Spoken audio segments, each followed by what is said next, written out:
Okay, yes, we're on air. We are ready? Okay. Yeah. Shalom, everyone, and welcome. My name is Ilan, and I'm serving as the Westchester Shlicha, emissary for the Jewish Agency for Israel in Westchester. And I'm joined by Lior Lechner, the Shlicha from Brooklyn, and Tom Wagner, who we introduce in a minute. It's wonderful to see you all here for the opening of this special Middle East series, a collaboration between the Westchester Shlichut, the Brooklyn Shlichut program, and the Middle East Center, led by Tom Wagner. This collaboration grew out of a shared desire to speak with the Middle East and not about the Middle East, to focus on human voices and bring fresh perspective from leaders and thinkers across the Middle East. And we hope that through nuance and open conversation, we hope to gain broader and original perspective on how different voices in the Middle East view the relationship with Israel and to broaden our worldview of the region. And now I'm really honored to introduce Tom Wagner, the founder of the Middle East Center and author of the Abrahamic Revolution, who will be facilitating all the meetings in our series. Tom is an Israeli strategic consulate, served as a spokesperson for Prime Minister Ehud Barak, and has worked with international institutions such as the United Nations, the European Union, and the World Bank. Throughout his career, he has supported numerous Israeli-Arab coexistence initiatives, and I encourage you to sign up for our upcoming meetings through the Westchester Shlichut and Brooklyn Shlichut publications, and please feel free to reach out either to me or to Lior to register and to continue following on this series. So now I am passing it to Tom. Tom, welcome. We are very happy that you are here with us. Hello, good evening from Israel. Thank you, Hila, and thank you, Lior, for this lovely introduction. My name is Tom Wagner, and I'm your host for tonight. I'm one of the founders of the Global Abrahamic Movement, an emerging Middle Eastern school of thought that we've delved into tonight. I'm also the founder of the Middle East Center in Israel, a political strategist and the author of the Abrahamic Revolution that was already published on Amazon in its English edition, and of the Unity of Believers, which I co-authored with my Palestinian friend Elias Nasri Baboon. The second book will also be published in English soon. Joining me tonight are my friends, Dean Muriel, the founder of the Abraham School, or Madrasat Ibrahim, in Israel, a very interesting social media entity that manifests the Abrahamic idea. Later, my friend Haider El-Saadi will also be joining us. He is an Iraqi Arab peace activist, a member of the steering committee of People for Peace, and one of the founders of the Abrahamic movement. Unfortunately, Haider will only be able to join us in about an hour and a half. So we will start with Dean and, of course, dedicate time to your questions. But first of all, I want to start with a few remarks and a story that happened this week that perfectly demonstrates one of the cornerstones of Abrahamism. In my book, The Abrahamic Revolution, I describe political Abrahamism as a new Middle Eastern school of thought that can be a shared political current for Jews and Arabs and all Middle Eastern people from all Abrahamic faiths. And it also can be seen as an answer to political Islam. Political Islam, representing the radical forces in Islam, like the Muslim Brotherhood or the Iranian regime, is a very defined identity in our region and in the West. We saw it's present in the West in the Free Palestine demonstrations. On the other hand, Muslims who want to differentiate themselves from radical Islam often struggle to find the right political identity. They are simply seen as opposing political Islam, lacking a defined positive political camp of their own. If you will take American politics as an example, traditionally it's composed of Republican camp and a Democratic camp. Each one of them has media outlets, leading intellectuals that are identified with it, organizations that are associated with it, of course, a party. But try to imagine a situation where only one party was represented as a political infrastructure and brand in the political discourse in the United States, while the other is struggling without a name, identity, media outlets, leading the intellectual, and because of that, is just perceived as people who are anti the first one. This is basically the situation in the Muslim world today. Political Islam is a very defined current, while the opposition to it, usually referred to as the moderates, are not even described. We feel that political Abrahamism can be the term and narrative that describe this Middle Eastern camp, the natural positive opponent of political Islam. Positively, the idea of political Abrahamism creates room for tolerance, inclusion, and unity.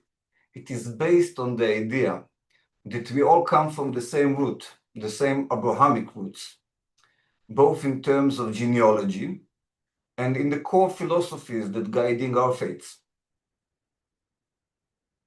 This is a good place to start the search for what I called Abrahamic identity. The idea of a new Abrahamic identity is inspired by the European identity that was basically generated in Europe between the end of the Second World War and today,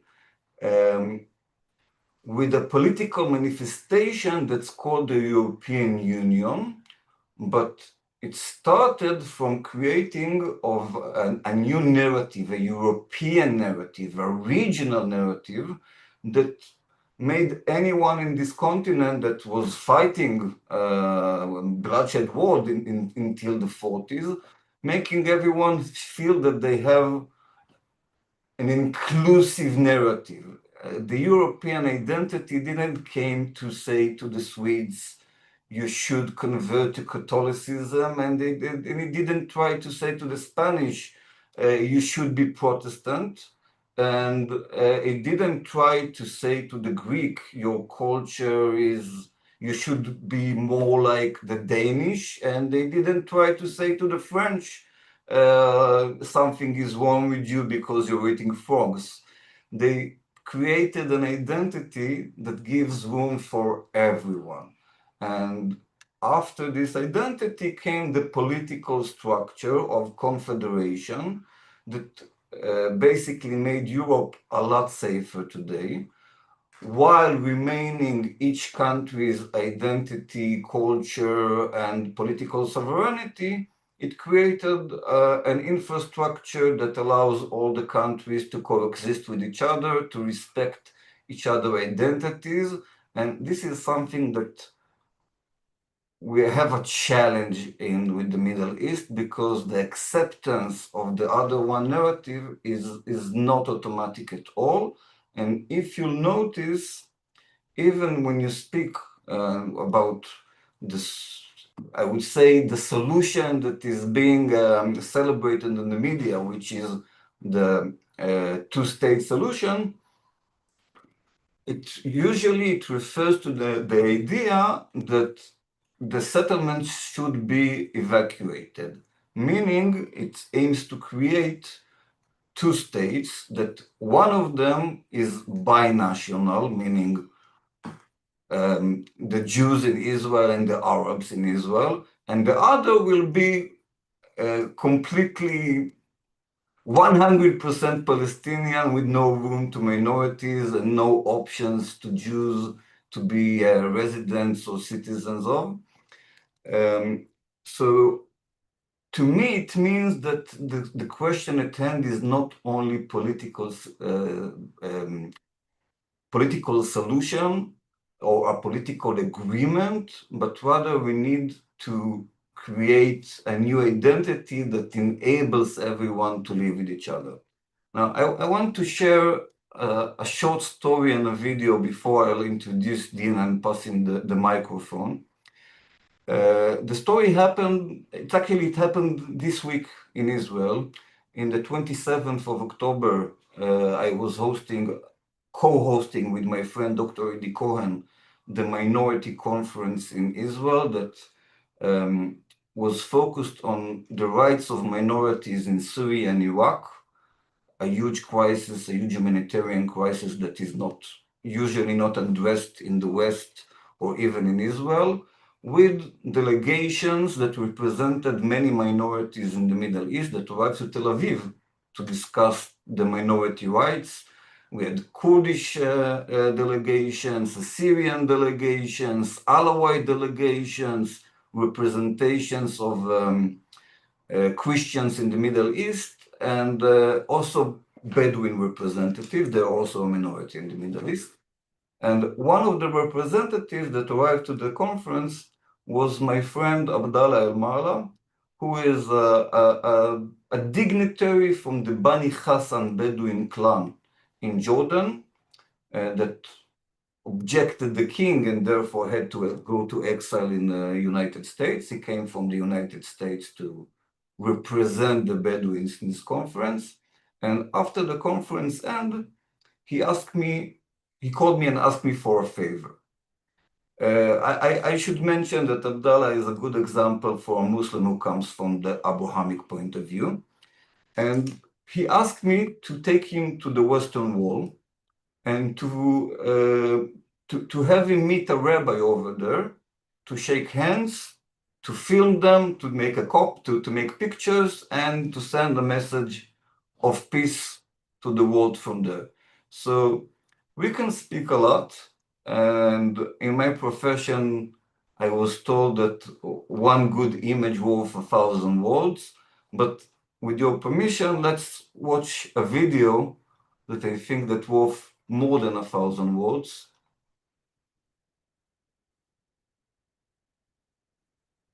Excuse me for a second.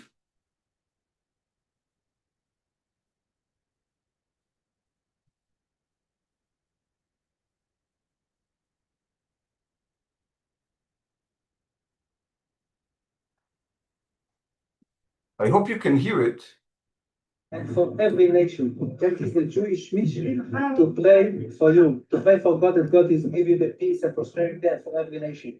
We're waiting that God is creating a new temple, that will bring the new sacrifice for the atonement, the peace and prosperity for every nation. That is the Jewish nation, that the God is choosing the Jewish people to pray, to bring for you the peace and prosperity.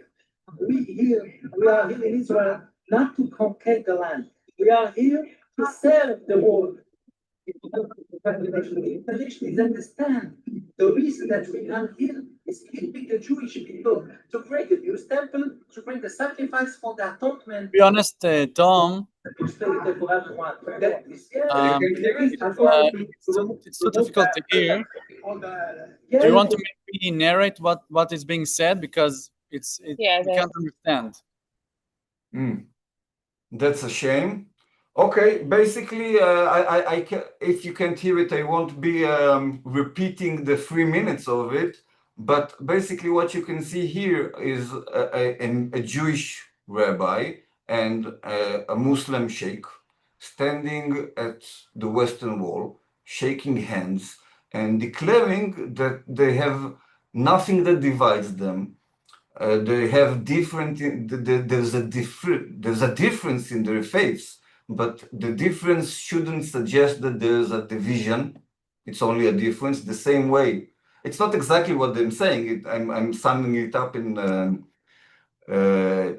interpreting it, but the same way that there's a difference between your shirt and my shirt, it doesn't mean that the difference should interfere in our friendship, unity, or ability to cooperate. And the rabbi basically says that the mission of the Jews is to pray for the entire world, including for the Muslims. And the sheikh says that Judaism is an important religion with a lot of tradition, and he respects this tradition, and he came to the Western world to respect this tradition, and we can have a bridge between us because there's nothing in Islam that contradicts Judaism, or nothing in Judaism that contradicts Islam. So if I'm sorry that we're not able to hear anything, but that I think that the image was speaking by itself, I hope. So now, first of all, allow me to introduce my friend Dean Moriel, straight out of his reserve duty. Dean is the founder of the Abraham's School, which will be called in Arabic Madrasat Ibrahim, and in Hebrew Midreshet Avraham. It's a very interesting and unique social media entity that basically manifests a cornerstone of the Abrahamic idea. I should, before I hand you over the microphone, I should specify and elaborate. When we speak about Abrahamism, a very important cornerstone of it is the idea that both religions as a theological idea can definitely coexist and have a lot in common. I would even call them sister religions. Dean may think otherwise, he will explain. But that's not the only point of Abrahamism, which is very important for me to say, because when you think about Abraham as a shared root, then it has double meaning. It's true that on both sides, Jews and Muslims or Arabs, history is a part of the religion. We learn our history, the national history, part of it is embedded in the holy books, and for us, it's almost inseparable. But even as a secular person, and Haider that will be joining us, my Iraqi friend that will be joining us is also a secular person. We acknowledge the idea that both people are family, first of all, cousins, and it means something. It means a lot. And I don't have to believe in God or to define my relationship in God in order to recognize that we come from the same root, from the same genealogy, that both people, whether religious or secular, both identify each other as cousins. That's how we call Arabs when we see Arabs on the street. We call them cousins. They call us cousins many times, if there's not enmity. But this is a very strong point to start from. Now, Dean will be focusing on the interfaith point. Maybe you would also like to touch in that dimension. But even if the discussion is secular, once I'll say, and I'm usually say it, once I'll say, listen, we have a common grandfather that would be ashamed of us in the situation that we are today, in this enmity, in this bloodshed, in this automatic, it's not even dispute, it became automatic hatred. People on both sides will agree that we should do better, and it's a strong place to start from. Now, Dean, I hand you over the microphone with complete trust. Please, first of all, introduce yourself a bit and tell us about the Abraham School and why did you came up with this idea and where did it take you to? Sure thing. Thank you, Tom. And thank you, everybody, and Tom, for hosting such events and basically envisioning a better future for the world and the Middle East. I'm sorry I'm in uniform. I'm currently in the reserve. We're coordinating some sort of reconstruction building with Americans here.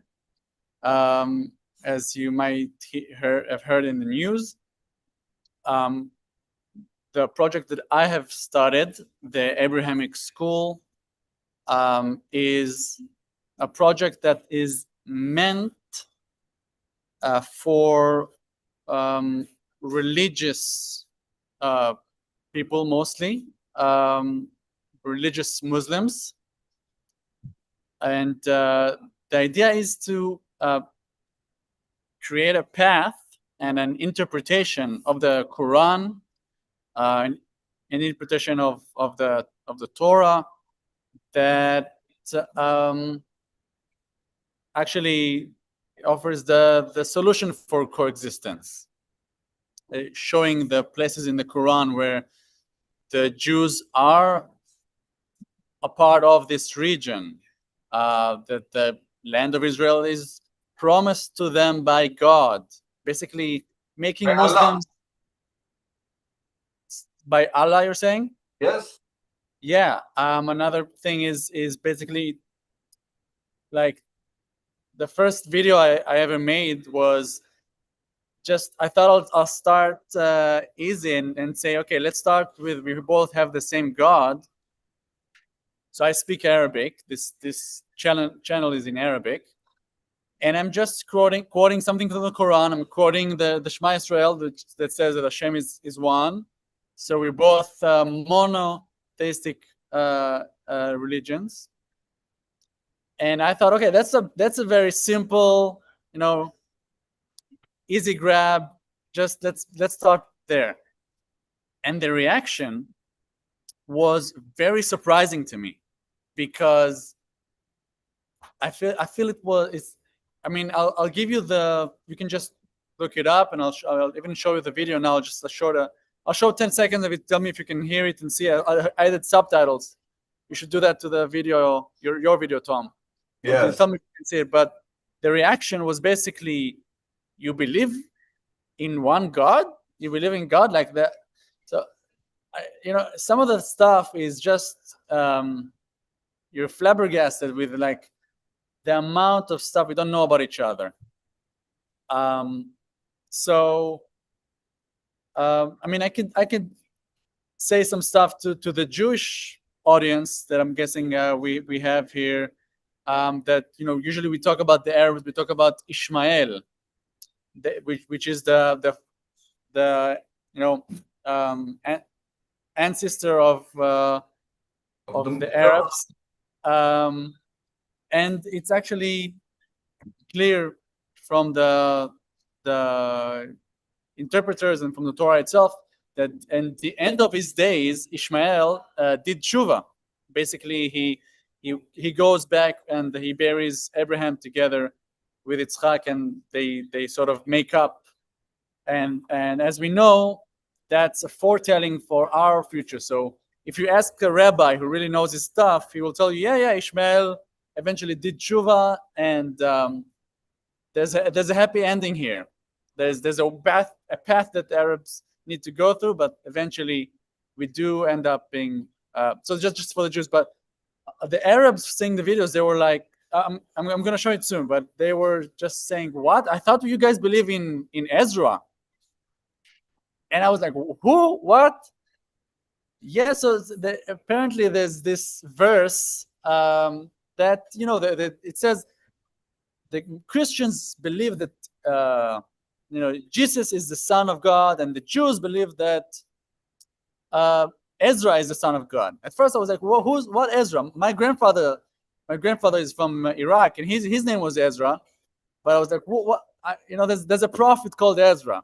I guess it's not as well known as the others. But yeah, they was very surprised. There's a few levels of reactions. First of all, they're just happy to see a Jew who's nice. They're just like, you're not a monster.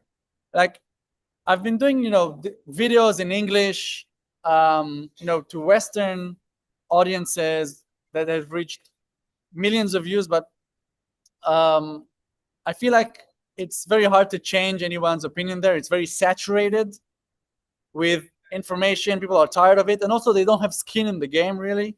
You know what I'm saying? While the Arabs here, from the surrounding countries, they are, a lot of them, this is the first time they even hear of a different narrative. So it's a very different scene. Okay, I'm gonna try and share my screen and show you video, and I'll do just 10 seconds and tell me if you can hear it correctly. Share the sound in. Thanks. Yeah, we'll do that. All right, so here we go. This is the channel. It's very, you know, the 22 videos only, but it's, look, 27,000 followers. Right? You guys see it? Yes. Some of the stuff, where can you see the amount of views?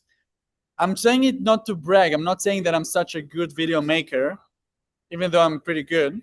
I'm saying that it's such an untapped market, untapped audience, to speak to them about these issues in Arabic. And so I think that's the reason it's so successful. This one, look at this video. This is 400,000 views. This is 300,000 views. This is almost 700. This is 1 million. So let's just watch a video. Tell me if you can hear it. Wait. من كتر الأشياء المشتركة بين الإسلام واليهودية هو الإيمان بإله أحد. تعالوا. All right. Could you hear it? Yes. Could you see the subtitles well? Yes. Continue. Okay, I'm continuing. من كتر الأشياء المشتركة بين الإسلام واليهودية هو الإيمان بإله أحد. تعالوا ندرسها من القرآن الكريم والتوراة المقدسة. القرآن مكتوب: قل هو الله أحد الله الصمد لم يلد ولم يولد ولم يكن له كفوا أحد. وبالتوراة مكتوب: شما إسرائيل أدوناي إلهينو أدوناي إحد. يعني اسمعوا بني إسرائيل، ربنا الله أحد، وهو نفس الرب. يعني حسب دينا مسموح نفوت للمسجد ومسموح نصلي بالمسجد، وحسب دينكم مسموح تفوتوا لكنيسة اليهودي ومسموح تصلوا فيه. وإذا أنتم مش متأكدين إذا إلي أنا بقول صح ولا لا، اسألوا رجال دينكم، عشان كتير بهمني تتأكدوا إنه إحنا مش بس عيلة بالدم، إحنا كمان عيلة بالدين. شكرا إنه حضرتوا بالدرس الأول شت المدرسة الإبراهيمية ضد التحريض ومع التعليم التعارف والتواصل. كل الاحترام، وخلينا نشوفكم بالدروس اللي جاي يا عيلة. من كتر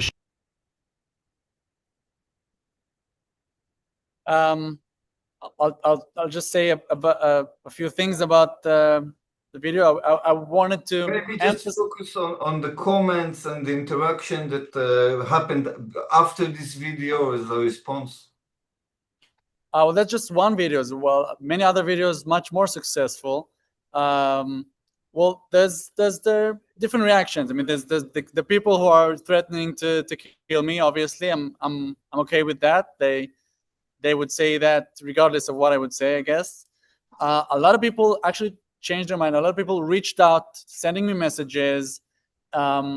And what I've started doing is hosting these Zoom lessons.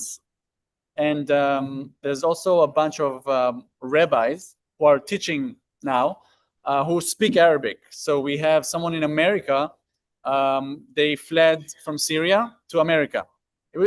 So close, you know, from Syria to Israel, but they chose to go to America. It's really, I can't understand it. But anyway, they fled to Syria. They still speak Arabic, this community, as well as English. And they have a rabbi there who's in here. We got some rabbis from here, and they do these lessons online. And Arabs from all across the Middle East, everywhere. We got Bahrain, the Emirates, Qatar, Egypt, Morocco, Jordan, Syria. They come up to these calls, and in Arabic, they ask questions. So as for the one God thing, they're really like, are you sure it's just one God? You don't worship anything else? Like, it's so like surreal for them. But many other things, you know. So I would say that what I'm happy that is happening here is that it's not just. I feel like it feels like it's not like just people who are, you know, against it or are being enraged by it. It's not much people who are like, I'm preaching to the choir, like, yeah, you go. I already thought that. Go ahead. It's a lot of people in the middle. A lot of people who were a bit like they were not sure about it. They didn't really know. They had some some misconceptions, but they're like opening up to this. And again, I think that the most critical thing here is not the actual arguments that I make, which I think also are pretty cool. I'm saying, for example, that we both have a direction of prayer. Like you guys pray to Mecca, we pray to Jerusalem. We have a qibla in Arabic. It's a direction of prayer. It's just different stuff that I can just. It's endless, really. The resemblance and many, like a lot of the stuff is really the same stuff. But what I was saying is that I think it's mostly just the humanizing of the actual person. Just seeing a person, this is a nice person. I don't know. He makes me laugh a little bit online. He's a Jew. He's an Israeli. He's a Zionist. That's. I thought he was something else. But okay, obviously there's something that I'm missing here. That's what I feel is the main thing that is happening, and what I'm getting from people. And there's the religion online lessons that is happening. There's the language, so learning Hebrew.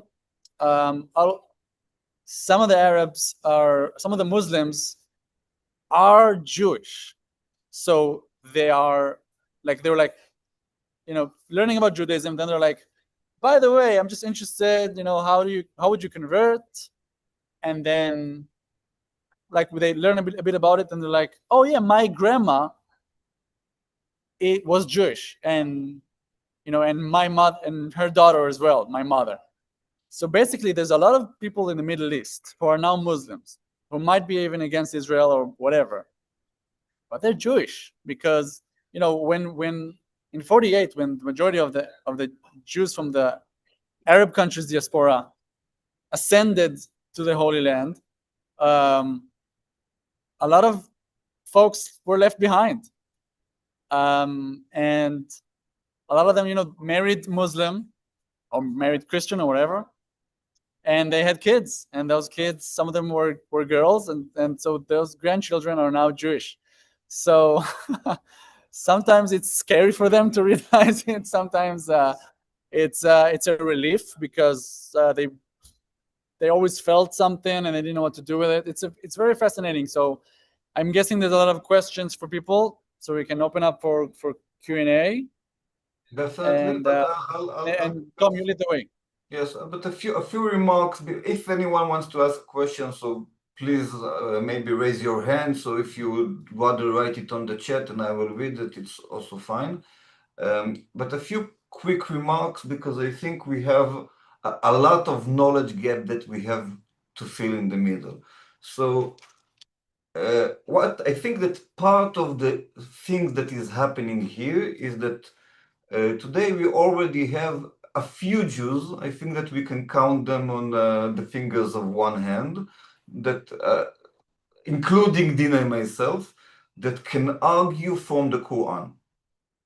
This is a game changer over here, because this is something that Jews never done. And actually, if we're doing it right, then well, Dean might dispute me, but I think I'm winning 100% of the arguments if it's done right, because of those basic facts that are usually not known to Jews, not even to Israelis that live in the Middle East. But let's start with the foundations. So first of all, according to the Quran, the Torah is holy. That's a very good place to start. The Quran very resembling the New Testament or the New Covenant by repeating the history of the children of Israel. And it basically concurs most of the time with few differences, but it concurs what's written in the Bible or what's written in the New Covenant, and it acknowledges Moses and David and Aaron and basically all the prophets of Judaism are acknowledged like as prophets by Islam, okay? And the reason that Muslims are so surprised to hear that Jews worship one God, by the way, it's obvious that it's the same God. Both religions agree that this is the God that came to Abraham. Okay, it's not possible that it would be a different God. So part of the discourse over here is that Muslims are taught that Islam is basically the religion of monotheism, and that's the definition of Islam. That's actually partially true, because if we will refer to what's called Hanafi Islam, that's a school of thought in Islam, then that's exactly what they say. Islam is a monotheistic religion. We worship the one God, period. You don't have to accept Quran necessarily. You don't have to accept Muhammad necessarily. So Jews will be included in that definition of Islam. Okay.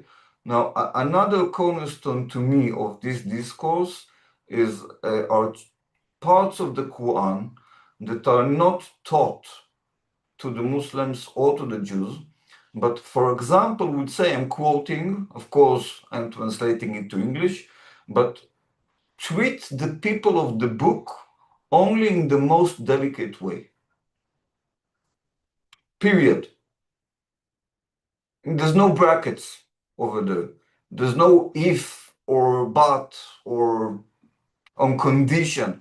And it's very obvious to any practicing Muslim that when in the Quranic phrase people of the book definitely refers to Jews and also to Christians. Catholic Christians are also referred to as people of the book in the Quran. That's the same description as Jews, because on many ways the Quran looks at monotheism as the main issue over here, and everything else is benign.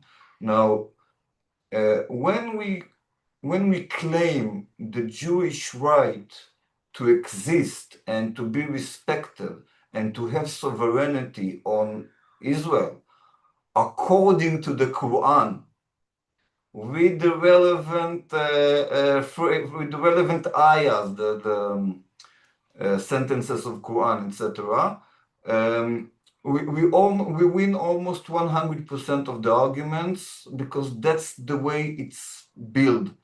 It just so happened the Jews until today didn't ever try to learn Quran, to understand Quran, to claim their rights according to the Quran. Of course, I'm not referring to chapters of history when it did happen. Now, another thing that is very significant that Din is reflecting is the change that we see on the ground, that is basically is the result of the new DNA tests. And that's a really good example of how change in technology can create almost a geopolitical change, because people are doing DNA tests, and sometimes it's just for fun. And then many Arabs receive the results, and they found out that they are 24% Jewish by blood, or 28 or 31 or 19%. And sometimes it causes to a complete change in their identity, a complete revolution in how they perceive the conflict. So I think it was important remarks, and also something very important is just about the fact that Din is appearing and he speaks Arabic and he seems nice, and he doesn't bash the Muslims, but rather join in their game.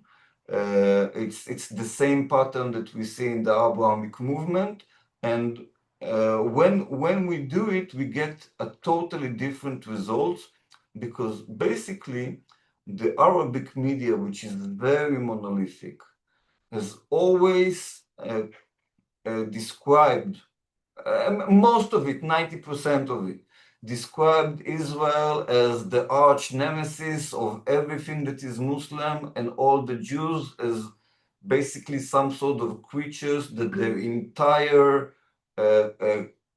entire agenda in the existence is to bug Muslims or to annoy Muslims or to kill or enslave Muslims, etc.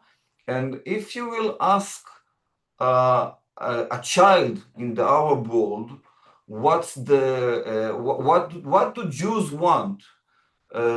Basically, the results that you will get are somewhere between they want to kill me, they want to enslave me, they want to deport me to somewhere else and to take my land, etc.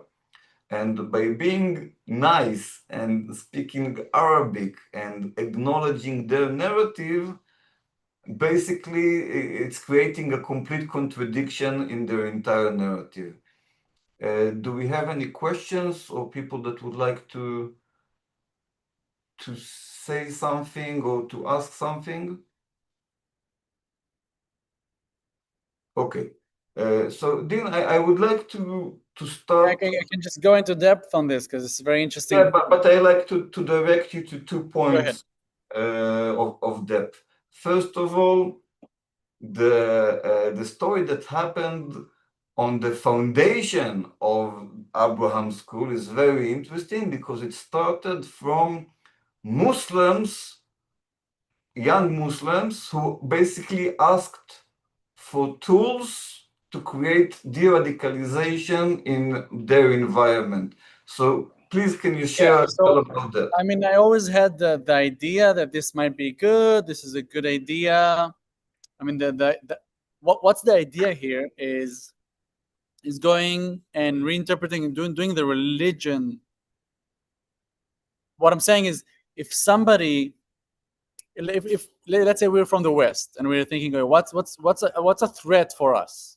We're seeing political Islam or Islamism as the threat. So there's 2 ways to go about it. One is you try to make them not Muslim.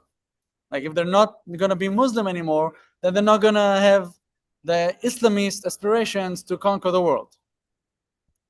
But I thought to myself, that's going to be happening by itself. Like if somebody, I don't need to guide a person who's going to stop being a Muslim.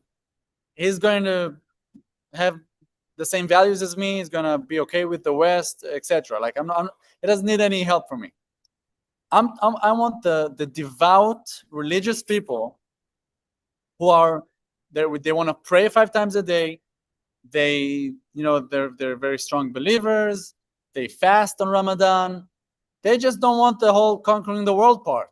They have a conflict.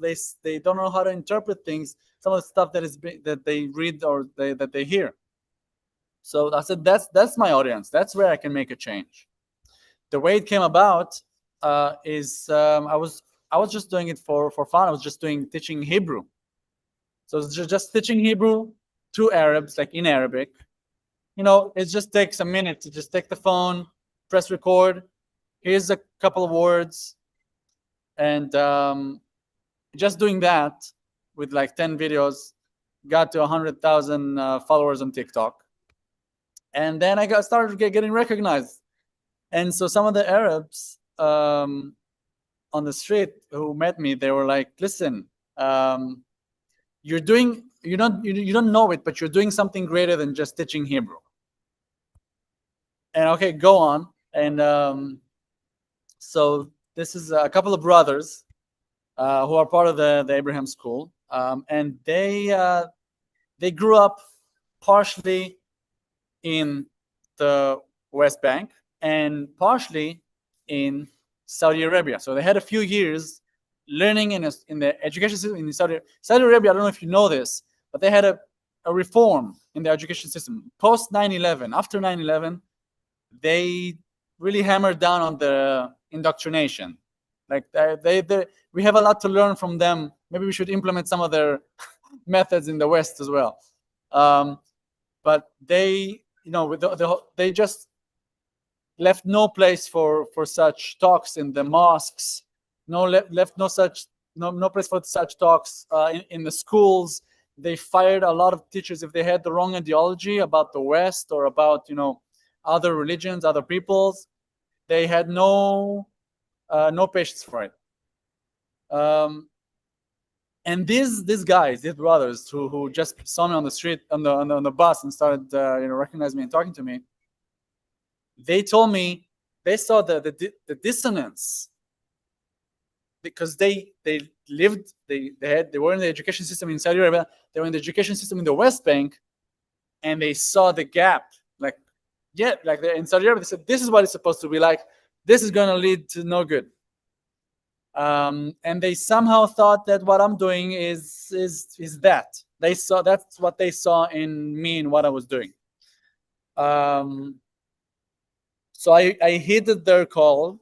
I met with them a couple of more times, and we talked more in depth, like, what is it, what exactly? And just by telling them, like, they told me the frictions that they have with their religion and their treatment to Israel or the treatment to Jews. And I was just, giving them what was for me a very easy way of interpreting the text and stuff. Maybe it's easier, as Jews, we have 2,000 years of interpreting texts, so maybe we have a bit of an edge over them on this. But they were like, yes, oh my God, yeah, this is what I want. Exactly, I want to do this. I just don't want that part. So that's a nice way of interpreting it. An example is, am I going too long, Tom? No, go ahead. Okay, so an example. There's talks in the Quran about Jews, and there's talks in the Quran about the children of Israel. Okay, so Jews, they get all the negative stuff. These guys, they are hatred. They're the killers of the prophets. They're the idol worshippers. They didn't listen to God. God is angry at them. That's the Jews. But when the Quran talks about the children of Israel, the land of Israel is promised to them. They are going to live and reside and be sovereign there. They are blessed. They have the original text. Learn from them. Go ask them what's the original text say. They can interpret things for you. All the good stuff is there. And a way to, and I'm a religious Jew. I learn a lot, and I guess I had it in me to, okay, that's very easy. So the Jews, that's a certain sect. When the Quran speaks about usually I speak like this about the Torah, about the Gemara, but here, when the Quran speaks about the Jews, it means a certain group of Jews that are no longer with us. They're long gone. We in the Tfilat Shmona Esrei, when we pray, the Jews, we have a Tfilah Laminim U'Lamalshinim. Basically, we have a prayer that, like we say, give us wisdom, make us come back to God and be righteous, bless us with abundance, and then we also say, don't give hope to these folks. It's about we had a group that diverged from Judaism, and we say, no, these guys are not us. So we also have this thing of, no, that group, no. Anyway, so when you tell them that, and then we are the children of Israel, and look, we were all over the world, and then when we came back, we had the same book. So this is the original book. I've got another one. Can I go into another one, or is it okay? Yes. Is it interesting? Yes. Go ahead. We got the one where, okay, the difference between Jews and the children of Israel. Okay, another one is, so in the Quran it says that the kingdom of Israel is going to be destroyed twice, and then they will rule the land of Israel forever, and it's going to be prosperous, and it's going to be all the good stuff, a light to the nations, etc. This is the plan of God, plan of Allah. They're not aware that there was a second kingdom. So with like a lot of times they would bring up, but you guys, it says in the Quran, this is the second time you have sovereignty over the land of Israel. Well, it says it's going to be destroyed. So all you have to do is show them well, we already have the second time. This is the third time. This is it, guys. This is happening.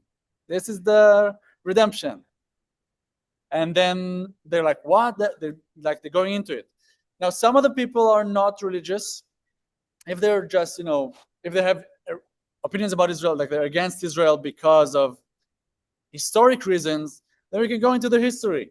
We can go like, they might think that we've done some sort of wrong by coming here, as if there was some sort of sovereign entity that we violently started a war against, and I can just show them the facts and they change their minds then.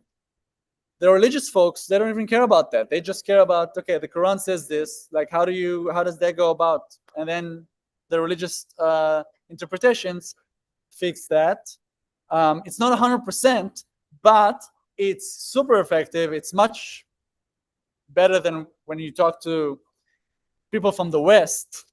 I can tell you about Hamas activists, Islamic Jihad people, people who are hardcore, and as well as just regular folks with prejudices and stuff that they heard in the mosque and that they heard.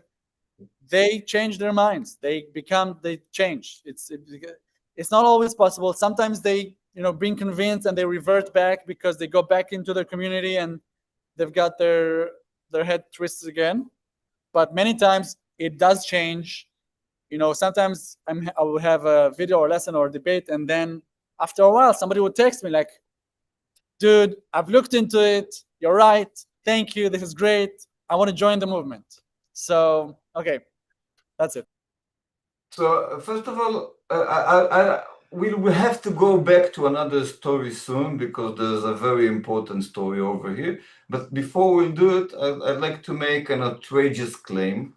I know that it's not a consensual one, but I think that usually the West sees the conflict as something that is very focused on Palestinians and their rights and the right for self-determination, etc., etc., etc.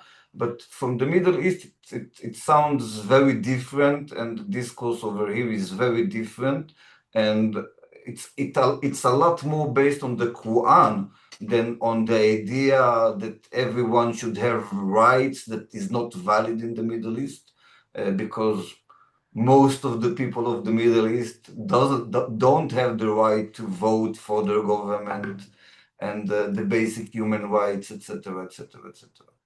Now, I think that what we have here, over many specific points that have to do with religion, tradition, human rights, national quarrels, territories, etc., we have a problem that is the fruit of a wrong first impression. Because I'll share a very interesting story that is known to very few people, and that's the story about the first meeting between the Cherkess minority in Israel, which is a very small minority of Muslims who came from the Caucasus before the formation of Israel. And before the founding of Israel, people from Cherkess villages that were living in Israel before 2 centuries, they noticed that they have new neighbors. The first Olim that came to arrive to the north to start building settlements, etc. And they want to see who are those new neighbors. They took their horses and they went across the field with their guns, etc., to see what's going on, who are those people. But the Cherkess, first of all, they knew Russian because they came from the Caucasus. And second of all, they were coming from a very moderate school of Islam. Definitely Muslims, Sunni Muslims, the regular kind of Muslims, but with a moderate interpretation. And when they met the Jews that arrived in that particular case from Russia. They asked them, "Who are you?" And the Jews that were able to communicate in Russian told them, "We are the Jews." And then the Cherkess started crying because they understood that this is a sign for the redemption. It's a sign that the prophecy of the Quran is being fulfilled, because the Jews have returned to their land, and they rejoiced, and they made a pact with the Jews. And until today, the Cherkess in Israel, the Muslim community of the Cherkess in Israel, they serve in the IDF. They are a complete part of the Israeli society, and they embrace the idea of Israel wholeheartedly.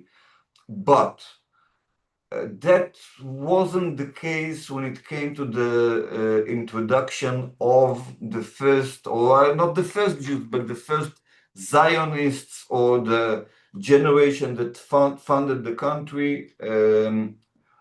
with the Arabs. Because what really happened over there, and I'm really simplifying things, and I don't want it to be heard as I have some sort of criticism on the generation. They were doing what they could and what they knew best. But basically, if you are an Arab, a Palestinian that lived in Israel in that time, the main thing that you heard from the Jews was about the Holocaust. Of course, people came from trauma. It's obvious. People were communicating their trauma. And the main message that the Arab Muslims of this land received was, "We came because we had the Holocaust." Of course, the story is more complex, but when you tell a complex story, you end up with one general idea, and that was the general idea that the Arabs in Israel remained with. Now, if I'll tell you, listen, I have a refugee that came from a horrible Holocaust, and he's not to be blamed for the Holocaust that he went through. And now I want to put him in your home, with all the sympathy that you will have towards this refugee, you won't accept the idea that he will now be sovereign in your home. Not if you don't establish the idea that this refugee from the Holocaust in Europe is also the ancestral owner of this land, with historical rights in this land. This is the only place the Jews are indigenous. But that wasn't the message that the first comers communicated to the Palestinians over here. Now, sometimes I wonder what would happen in a fake world, or a make-believe world, when the first Zionists that arrived to Israel wouldn't come from Europe, from a secular tradition that didn't knew Islam, didn't knew Arabic, didn't knew how to communicate with Islamic ideas, but rather what would happen if the first chalutzim, if the first generation of founders were coming from the Jewish communities in the Arab world, that knew Arabic and knew Quran and knew the Torah and were traditional. And they would probably say, "We came because of our historical rights in this land. We came because your Quran said so. And you should celebrate our coming back, because it means that you can be proud that your prophecy was right." And that could have created a bridge that may even lead to the point that the Arab world, or parts of it, were celebrating the return of the Jews to their homeland, as was described in the Quran, the same way that the Cherkess did it. So I think that what we have here is a fundamental gap in communication. And we as Jews never had an effort, a real a real intentional effort to try and to explain ourselves, our position, our rights in this land, according to the Quran, that recognize the historical rights of Banu Israel, of the children of Israel, in this land. And even, I should add to what Dean says correctly, that the Quran even orders the children of Israel, that after they came back to the land in the third time, they're not allowed to turn back. That's like do not turn back. It specifically says so. So basically, all of those voices, all the Muslim voices that are saying, no, you Jews, you should go back to Poland or where you came from, they defy the word of Allah, they defy Quran, but they're not aware of it because no one told them that. And not all parts of Quran are being taught in schools, in the mosques, etc., etc. Definitely not with that interpretation. Now, I would like to address another issue that is part of Dean's work, but it's the de-radicalization that is created on the other side. And I will start a story and I'll have Dean to finish it. The story begins with an imam, an Ahmedic imam. His name is Sheikh Uda. The Ahmedic are a sect in Islam.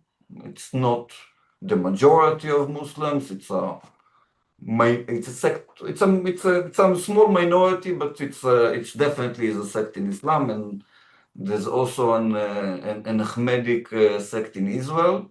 And Sheikh Oda is a very faithful partner for our discussions, a person that is a true follower of the Quran and the way of peace, and is definitely doing his best to create bridges. And one of the discussions between Din and Sheikh Oda, basically, Din, do you want to take it from here? The story about Rabbi Aviner? This sheikh wrote to me a message on TikTok. That's how we got to know each other. He also does videos, and I got a message from this sheikh. And he says he's coming to give a lecture in Jaffa and he wants to meet. I will go and meet him. And he tells me it's very good what you're doing, it's very important. But I'm very angry because there's this rabbi, this big Jewish rabbi in Israel. He said that not only Hamas are Hamas, but all Muslims are Hamas and all Arabs are Hamas. And that really insulted me, and that's not cool.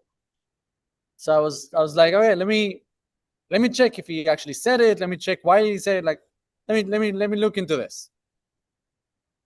I talked to my rabbi, and we go through the lessons that this rabbi gave. It's the biggest rabbi. It's like the rabbi of my rabbi. It's a big one. Turned out he said it, and so I consulted with my rabbi. I told him, it doesn't really make sense. Like, what are we missing here? Do you mind if my rabbi told me, should talk to him. He gave me his number, and I reached out to this great rabbi in Israel. I didn't message him like, what are you doing? This is how you represent us. It's terrible. How dare you? Is this religion? I told him, Rabbi, I love your lessons. I watch them often, which I do. I noticed something that you said that that I had some questions about. It might not be the message that you wanted to send. And he told me the next SMS I got, and I told him, I asked my rabbi, he told me I should call you. The next text message from him was, call me. We talked 20 minutes on the phone. I was like, how is he giving me so much time? This is a busy guy. This guy is in charge of many communities, many charities. I don't know. He's talking to me for 20 minutes. And at the end, he says, Okay, you're right. I won't say it. I'll change how I say it from now on. And ever since, when he talks about it, he sends me an email. I don't use email, but he sends me an email with his lesson. It's like showing me, look how I phrase myself now.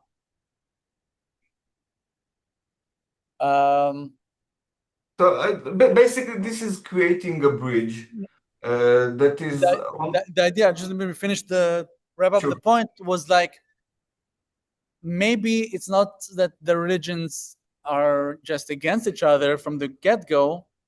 Like maybe there's some bridging that can be made, and if you go with an approach, a constructive approach, with respect, then we could solve it like that. One of the most radical concepts that I think that are under the framework of the Abrahamic thought is the idea that basically Jews and Muslims can be perceived as one religion with different sects and different roles. Because if we will take our example from Judaism, and it's a surprising example, but it's also valid if you learn your Torah and your Quran. In Judaism, even without going to interfaith, in Judaism we have a division between the 10 tribes and Kohen and Levite tribes that have a different role, or a role that is closer to God in the connection of the people with God. And as part of this concept that they have a specific role which brings them closer, they also have more obligations. So, for example, a Kohen can go to in a cemetery, etc., etc. And from some perspectives, the relationship between Judaism and Islam can resemble this kind of relationship. Because if you look through the eyes of moderate Judaism will say, okay, of course, there is no definition of Islam in the Torah because Islam comes after Torah, but the idea of Bnei Noach or Noahites or Ger Toshav, that basically says people who share this land with us, and they are monotheistic, and they are obliged for the basic moral principles. You shall not kill, not all the 10 commandments, but the 7 commandments that are ordered on Noahites or sons of Noah. That represent Islam. Islam is a match to all the 7 criterions of what should Noahide be. And that's a place that is recognized in Judaism, is respectable in Judaism. According to that logic, Jews cannot really, as you know, cannot really cover the world. We're not a religion that is converting. We're not recruiting. Our religion is very strict if you really look into all the obligations in the religion. While Islam is much simpler, you can convert to Islam in a few seconds. And this relationship, again, can be seen as one monotheistic religion, where the Jews, also according to the Muslims, are the children of Israel, are a group that has a more direct convent with God, and therefore they have more obligations than the Muslims, while the Muslims are the wide, monotheistic, simple religion that anyone can convert very easily and is not that complicated to maintain. Without adversary between those religions, in the same way that there's not adversary between Kohen or Levi tribes and the rest of the tribes. Now, I'm curious to hear what you think about this concept, Dean. This is a known concept suggested by Maimonides, which was 1,000 years ago. So great minds think alike.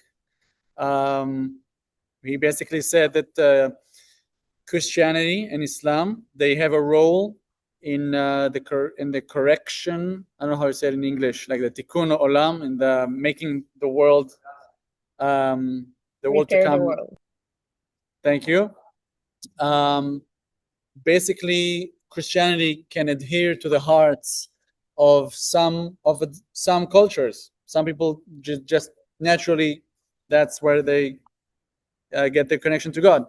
And then some others, they need the path of Islam. It talks to their heart much better. But both of them lay the groundwork for the upcoming redemption and God. And they need to know the basic stories and stuff. So the both of these religions are doing a good job at laying down the basic concepts. So this is a known idea, and if you want, I should send it to you so you could just quote the Rambam. Of course.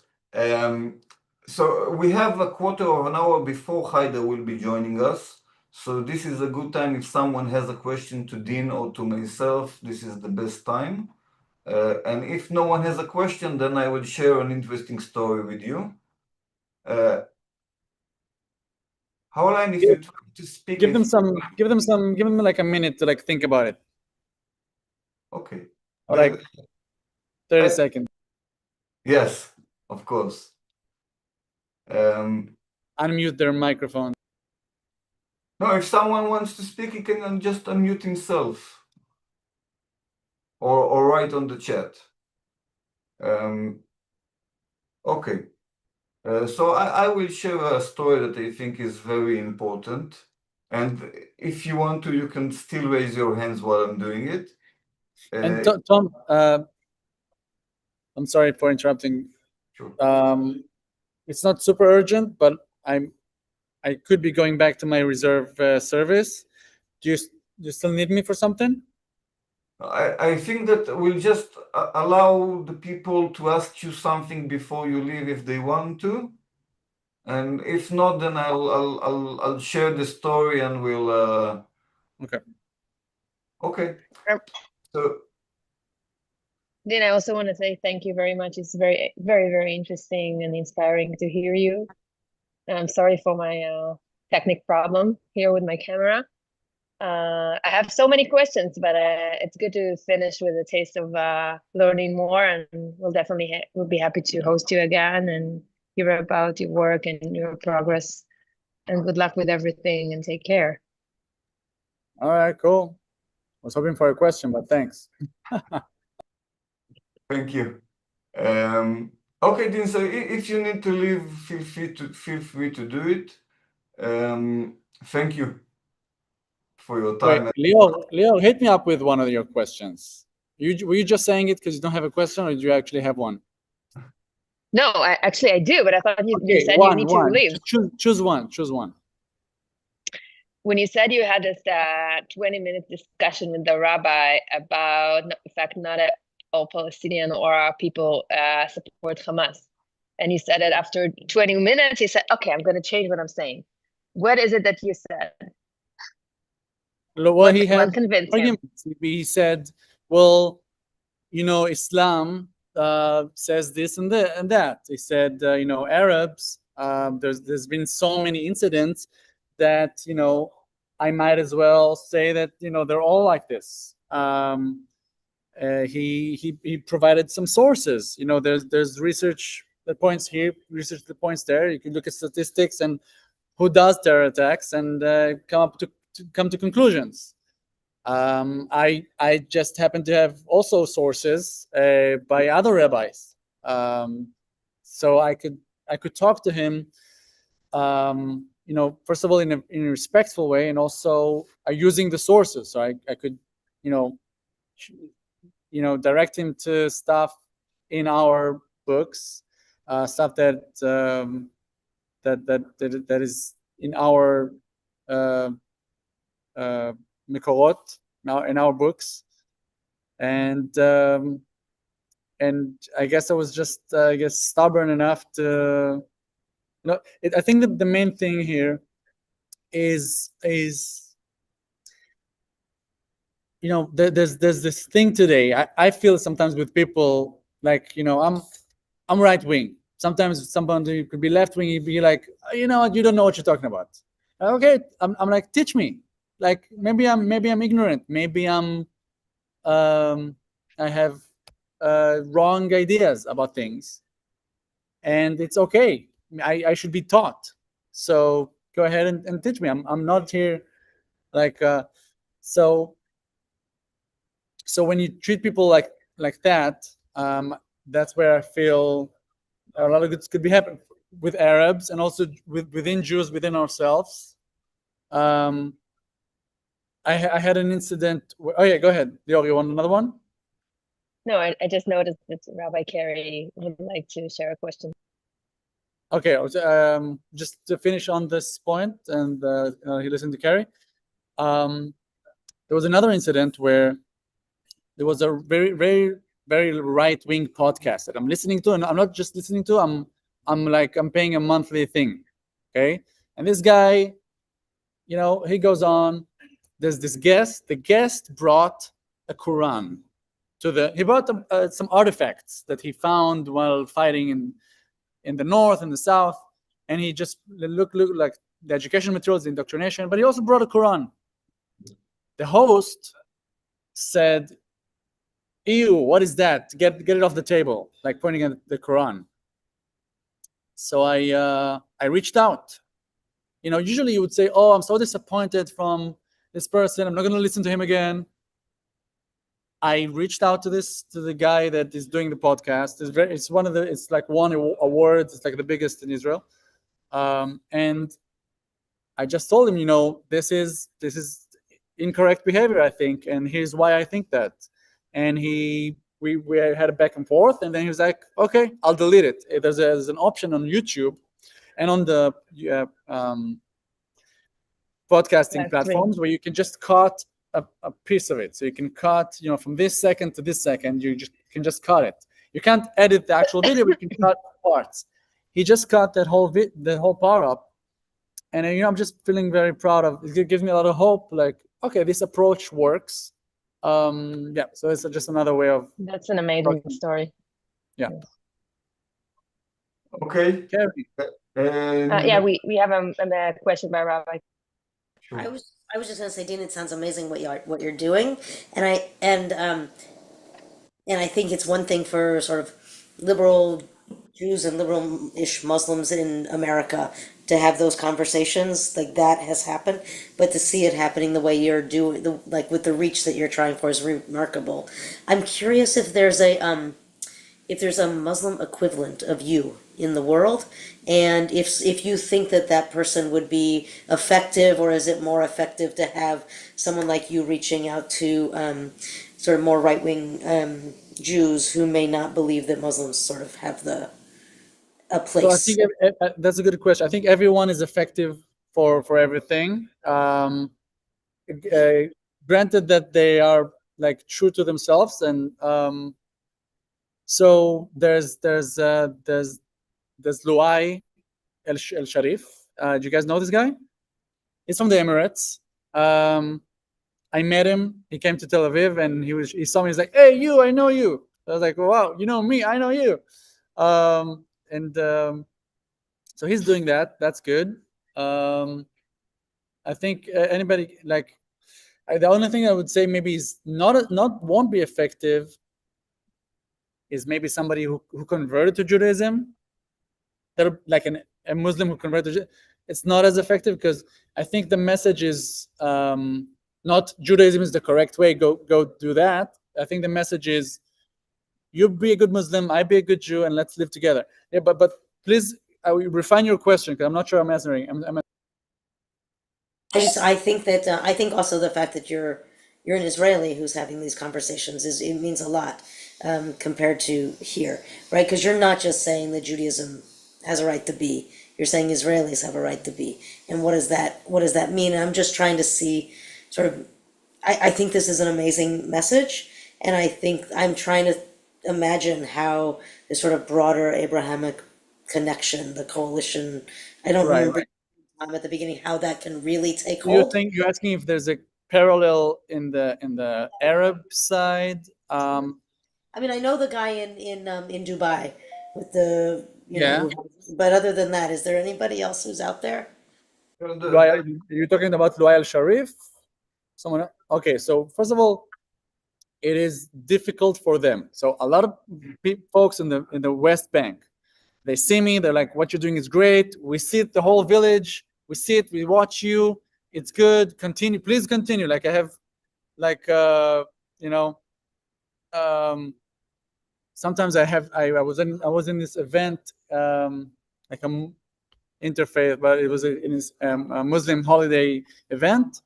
And I'm having this discussion. I'm it's a left-wing Jew, and we're going back and forth, and she's saying, what do you mean you want to teach them? You want to educate them? Like, who do you think you are? And I'm like, no, this is the way to go. And she's really against it. This hijabi woman, like Muslim, just comes over. Oh my God, in Arabic? What you're doing? Yes, you have to continue. Please continue. Some of the women there, they're fans of what I'm doing. Dean, But allow me, sorry, because Haider has joined us. Hello, everyone. Hello, my friend. How My are you? apologies being late. Too many stuff we're doing, Yes. so I'm so sorry. Basically, we are in the very end of the conversation, and I'm sorry for this confusion, but I think that we can hear you for a few minutes at least, and to have another meeting with you in another opportunity. So maybe you will shortly, let's keep it to 10 minutes or something. Introduce yourself and speak about your views regarding Abrahamism in a compact form. So, first of all, hello, everyone. My name is Haider al-Asadi. I am an Iraqi Arab peace activist. I used to be an activist against the Iranian regime control over my country of Iraq. That's before I even support Israel or even study anything related to Israel. Then I was with my friends. We are supporting a free Iraq away from Iran. And then we were targeted by the Iranian regime-backed militia. And including myself, I was almost killed by it. I was forced to flee my home country of Iraq. I was a refugee in China for over 9 years before I coming to United States. During my time of being a refugee, I remembered one day that the Prime Minister of Israel at the time, it was 2006 or 7, he says, we as Israel and the Jewish community worldwide, we are not a threat for the Arab world. The threat is Iran. Iran is the one who's expanding and eating these Arab countries one by one. So I remember these words exactly, which is true because Iran controlled at the time Syria, Lebanon, Gaza, Yemen, and then expanded to Iraq after the U.S. toppled Saddam Hussein in Iraq. And this was truth. So I said, you know what? Maybe Israel is not that bad after all. So I began to research, and I found out, in fact, Israel is fighting and facing more terrorism than any other country. So I was like, okay, so let me start on the social media trying to get close to the Jewish community. And I made a tweet at the time, that was years ago. I said, I am an Arab from Iraq and I'm looking for peace with the Jewish people and Israel. And I made a post and I was, scared and worried. And then I found countless Jews from every left, right, from Israel, from diaspora, all coming and saying, we want peace more than you. We are waiting for you to come in. So that was actually a very beautiful moment. And since then, I am not only pushing for peace between Iraq, my home country, and Israel, and a free Iraq from Iran, but I'm defending Israel because Israel and the Jewish people deserve to be defended.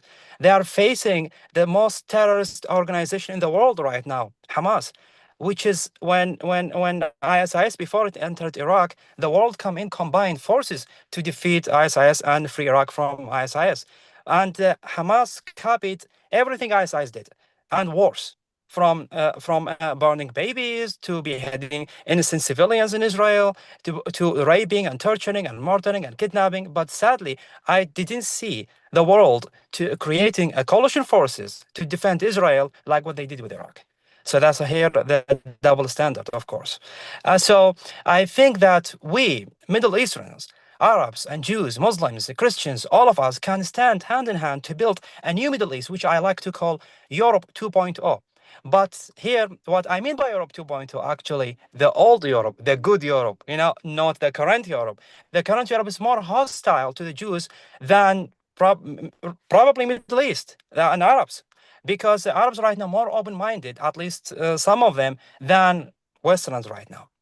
I want to add more point, which is when I arrived to the United States, I was thinking, the standard Arab, United States is controlled by the Jews.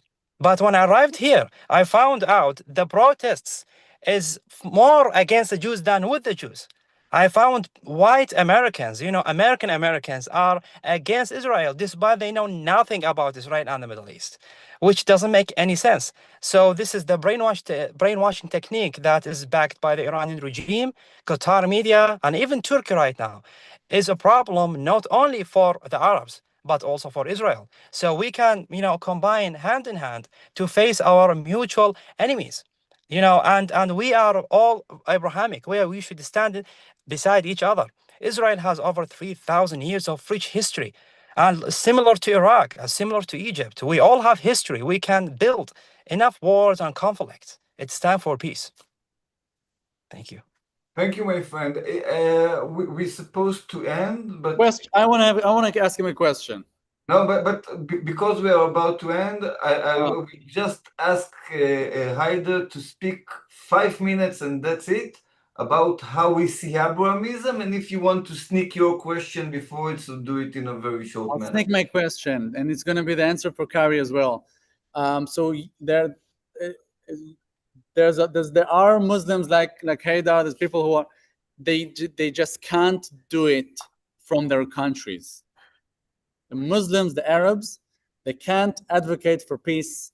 Like what I was saying with It depends on the country, Dean. It depends on the country, because see, by example, Bahrain and UAE are already open-minded right now. They are Muslim countries, but it depends on the country. There's some countries controlled by dictators, some by militias. Iraq is no longer a dictatorship. America installed a new system there, but sadly, militias like Hezbollah we have, which is what attacked me myself. So what we can do here to face this kind of fear and terrorism is by spreading peace. We can join each other. We can spread the word. Maybe a country like Iraq right now, there's not a lot of Iraqis want peace with Israel, but that's what you see. I am an Iraqi and I want peace, but I'm overseas, right? But the overseas part makes it less effective. That's correct. But there's a lot of people within Iraq who want peace, but they can't talk. I was there and then I got attacked. I have a WhatsApp group full of Iraqis that are but they're not going to do it in public. So what's going to happen is the more Arab countries join peace, the more this kind of fear will decrease more and more. We never believed, I myself never believed that UAE and Bahrain and other countries will join peace, because Egypt was forced into peace, a war. Jordan, it was war. But these countries decided to want peace, to join peace, which means we can do it. It's not impossible. It's no longer impossible. So it's all it takes is when Abraham Accords 2.0 comes in, more countries join. Countries like Iraq, which is affected and somehow controlled by Iran, will be more open-minded, because right now Iran's militias, thanks to Israel, is extremely weak. Got kicked out from Syria, weak in Israel, in Lebanon, weak in Gaza, weak in Yemen. So and in Iraq, until now, if you notice, they haven't launched that much. What do you think if every time someone like you would try to advocate for peace, then he gets out of the country, everyone who's gonna be left is the people who are not for peace?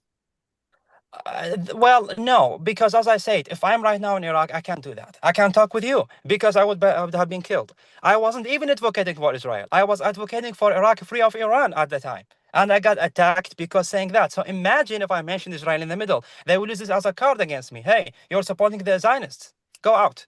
So this is a problem. Nobody wants to think from the fact that we should stop wars and conflict and never ending. Let us open a new page in our lives and go. Israel has high tech, has a very strong economy, and we have resources. We can combine our forces to build something. But sadly, there's some people still living in the in the past, and there's some are out of fear because let's say, for Iraq, yes, it's a country no longer under dictatorship, but there are still people scared. They yet didn't get out of the fear that like Saddam used to be when going to an election. There's an officer on top of your head to see your check, make a check on Saddam, as if there's another one.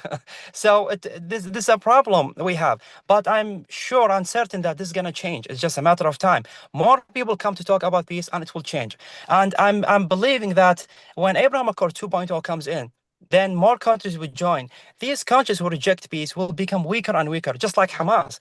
I am a believer that Hamas, even if they stayed somehow semi in power in Gaza, sooner or later they will be out by themselves. Because more and more countries join peace, they will no longer give weapons and support for Hamas. Let's remember that UAE was supporting Hamas somehow, but when they joined Abraham Accords, it stopped, ceased. So it's just a matter of time. So the more countries join peace, the more these terrorist militias will be weaker, and more countries will have the willing to go say, you know what, I want peace because I'm going to benefit from it. What are you going to benefit from Iran? So you're saying this. Dean, I'm Sorry. I have to end. I know it's a very interesting discussion, but I'm sorry for passing 5 minutes of our time, but I think it was worth it to hear Haider and his excellent introduction. Thank you, Adam. Thanks, Haidar. Thank you, everyone. You're welcome, my friend. Thank you, my guests, Dean and Haider, my friends and brothers, to the establishment. And my apologies for being so late. Thank you for coming in the end. It's better later than never. We will continue those discussions on other occasions. Thank you for being us tonight. I hope that it creates optimism. Lior and Nila, if you would like to say closing words, or we'll just say goodbye. No, thank you, Dean, and Haider and Tom and everyone who joined us. And we are looking forward to the next episode in this series. Thank you so much. Thank you.